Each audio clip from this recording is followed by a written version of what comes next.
আজকে দুলতে দুলতে কিছু কথা তুলে ধরছি। আসলে তুলে না ধরলে যেন মনটা কোথায় একটা খামতি থেকে যাচ্ছে।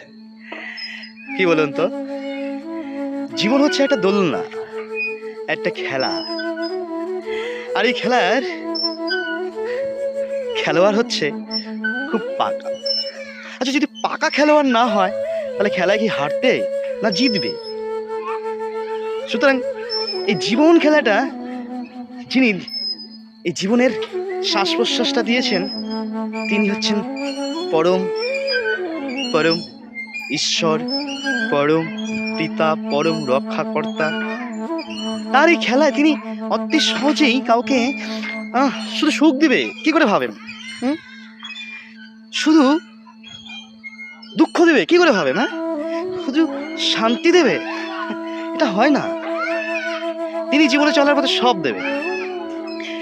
তিনি জানেন কখন কি দিতে হয়, কারণ তিনি তো লিখে রেখেছেন কার জীবনের খেলা কতটুকু কতটুকু সময়ের মধ্যে তিনি কিভাবে পৃথিবী থেকে তাকে নিয়ে যাবেন। তারই তো একটা লীলা, তারই একটা ছলা, তারই একটা কলা। কে কতটা পৃথিবীর বুকে ভালোবাসতে পারে সেটাই হচ্ছে তার খেলা।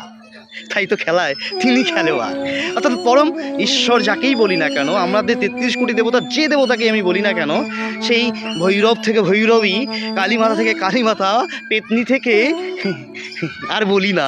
সুতরাং দেবতারা কিন্তু খেলা, অর্থাৎ নিজেকে কর্মের জায়গায় কর্ম করে যেতে হয়েছে। ভগবান রামচন্দ্র, তাকেও পরীক্ষা দিতে হয়েছে। যুগে যুগে এসেছিলেন চৈতন্য মহাপ্রভু, তাকেও পরীক্ষা দিতে হয়েছে। অত সহজেই কোনো লীলা হয় না। সুতরাং খেলোয়াড় তিনি, ভালোবাসাটাও তাকেই হওয়া উচিত। জীবন ছলনায় তিনি এইরকম দোলনার মতো খালি দোলাবেন। কখনো বা দেবেন ভালো, কখনো বা দেবেন খারাপ, কখনো বা দেবেন সুখ, কখনো বা দেবেন শান্তি, কখনো দেবেন কষ্ট, কখনো দেবেন গঞ্জনা, কখনো দেবেন অপমান, কখনো দেবেন ভালোবাসা, সর্বশেষে করবেন প্রেম। আর তার প্রেমকে বুঝতে না পারাটাই হচ্ছে জীবনের সকল ব্যর্থতা। আসলে এমন একটা মানুষ নেই যে আজকের দিন আমরা কিছু চাই না। প্রতিটা মানুষ প্রতিক্ষণেই কারো না কারো কাছে চাইছি। ৩৩ কোটি দেবতা থেকে শুরু করে আজকের দিন জ্যোতিষী মহারাজ, প্রতিটি মানুষের কাছে, প্রতিটি দেবতার কাছে, প্রতিটি পুরুষোত্তমের কাছে চাইছি। আসলে এই পুরুষোত্তমের কাছে চাইলেই কি আমি পাবো? তাই যুগে যুগে যত পুরুষোত্তম এসেছিলেন তারা বলেছিলেন যে তোমার জীবনে তুমি একজন আইডলকে ধরো, যিনি হবেন আপনার আমার সকলের লিভিং আইডিয়াল।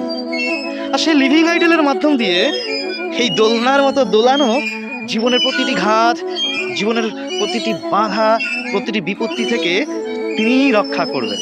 যেমনটা করে আপনার প্রতিটা পরিবারে প্রতিটি মুহূর্তে কাপড় কাচেন, শরীরের ভেতর যত এই কাপড়গুলো পরা হয়, নোংরা হয়, আবর্জনা হয়, সেই আবর্জনা থেকে কষ্ট করে কাপড়গুলো কেচে তার নোংরাগুলো পরিষ্কার করেন।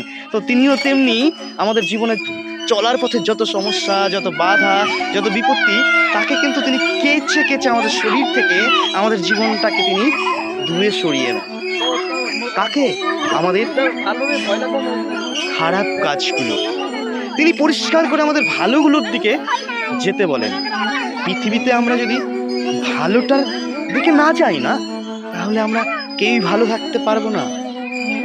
তাই তিনি তার সংজ্ঞা দিয়ে গেলেন ধর্ম কাকে।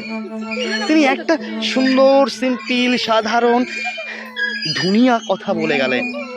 তিনি না, আচ্ছা एक ही बात बोल दिया, धर्म क्या है, व्हाट इज धर्म। हम लोगों को किसी का पास जाना चाहिए, किसी का आइडियल बनना के जिंदगी में रखना चाहिए। वो एक ही बात बोला है, क्या? बच्चा एंड बड़ा। आपका जिंदगी में क्या हर टाइम में कुछ ना कुछ करके बढ़ते रहना चाहिए, और सबको खुद को बचाना चाहिए, और सबको बचाना चाहिए। যখন নিজেকে নিয়ে নিজে বাঁচবেন তখন আপনি অন্যকে বাঁচাতে পারবেন, আর নিজে যত বাঁচবেন, অন্যকে যত বাঁচাতে পারবেন, তত আপনি বড় হতে পারবেন। সুতরাং ধর্ম মানে এটাই বোঝাচ্ছে যে কি, বাঁচা এবং বাড়া।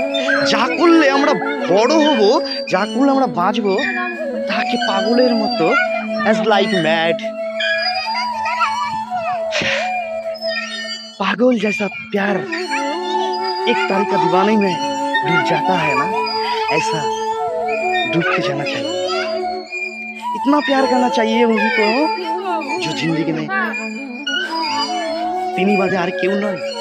তিনি একমাত্র জীবনের চলার সাথী, তিনি একমাত্র জীবনের চলার পথ, তিনি ভরসা, তিনি ভালোবাসা, আর তার মাঝে সকল কিছুকে পাওয়া। आशा करी আপনাদের ভালো লাগবে। मान लीजिए आपको अच्छा लग रहा है तो आप तो प्लीज़ थोड़ा तो कमेंट करके जाइए। अच्छा लगेगा तो प्लीज़ कमेंट करना चाहिए। ভালো লাগলে অবশ্যই কিছু লিখবে। Please comment here. Thank you, thank you, thank you. দোলনা শেষ হয়ে গেল, কথাও শেষ হয়ে গেল। আপনারা ভালো থাকবেন, জীবনকে এভাবেই ভাববেন, এই আশা রাখছি।